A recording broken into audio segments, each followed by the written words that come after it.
A little distance away from the grand city of Baghdad stood a young man named Nabil, alone against the vast horizon. The memories of his childhood were like a faded mist, blurred and unreachable. He did not remember where in this enormous city he had grown up, or how he had survived his early years.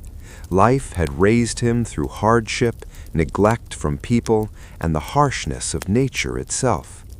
His only refuge was his unwavering belief in a great Creator who had made him and would never truly abandon him.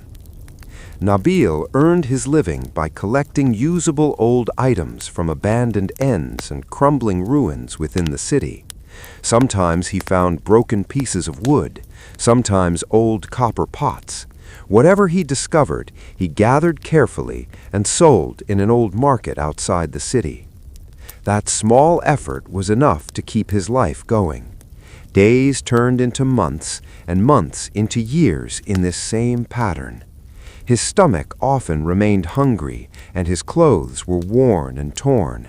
Yet inside his heart he carried the peace of a wealthy king. He believed firmly that whatever was written in his destiny would surely reach him, and whatever was not meant for him would never come to him, even if it were as large as a mountain. Every night, when the glittering city of Baghdad surrendered to sleep, Nabil would stand on a prayer mat in a quiet corner of a lonely mosque. With tearful eyes, he would whisper to his Lord, "O my Rabb, O owner of the throne, you see my condition. My weakness and helplessness are not hidden from you. I do not ask you for the wealth of this world. I ask only for your pleasure." One day passed like any other, yet destiny had something unusual prepared. That day he found nothing worth mentioning. Exhausted and hungry as he was returning with his weak body, his eyes fell upon the corner of a strangely designed wooden box slightly protruding from beneath the soil. Curiosity stirred within him. He cleared the dirt and carefully pulled the box out.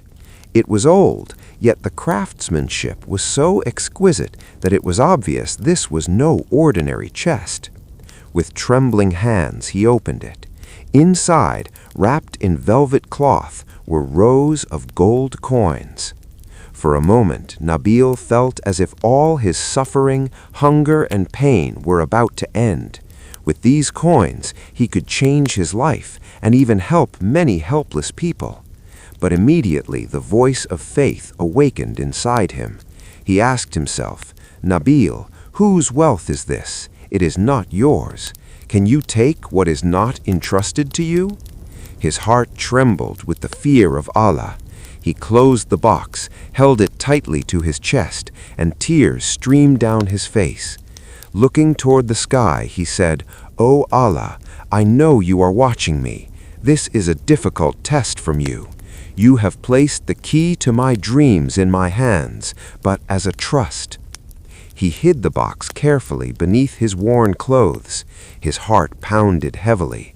On one side there was fear, on the other a heavy sense of responsibility. The gold coins no longer felt like wealth, but like burning embers that could either destroy him or elevate his faith. That night he could not sleep.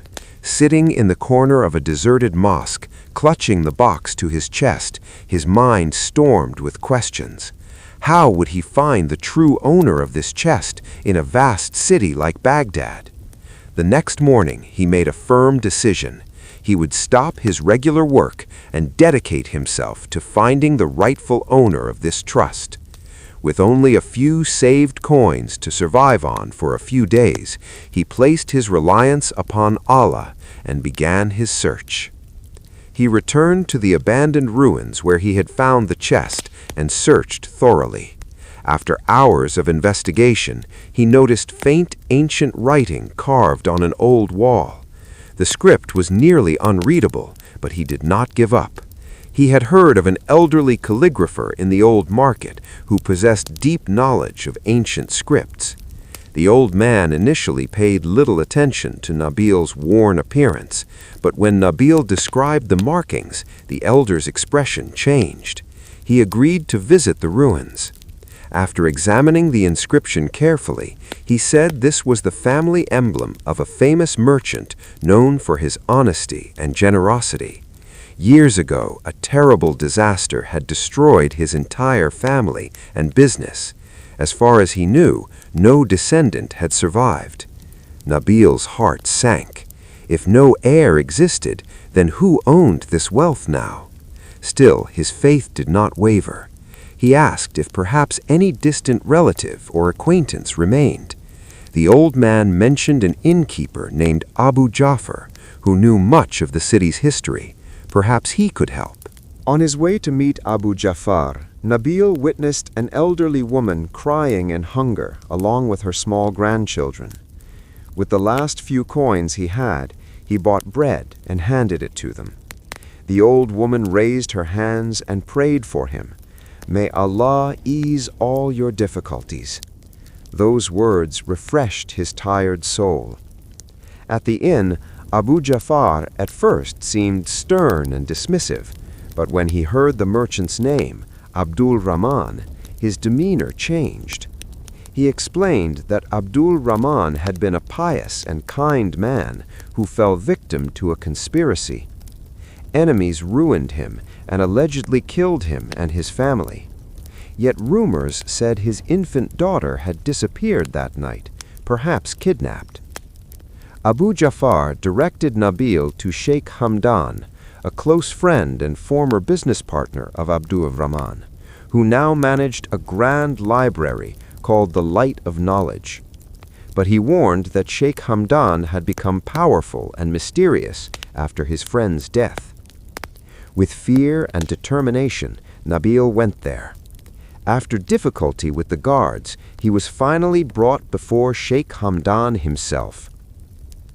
Inside the magnificent library, surrounded by towering shelves of ancient books, Nabil decided to reveal the truth. He told the entire story and placed the carved wooden chest before the sheikh. Sheikh Hamdan listened silently. When he opened the chest and saw the gold, tears streamed down his face. He said, "Allah truly fulfills his promises."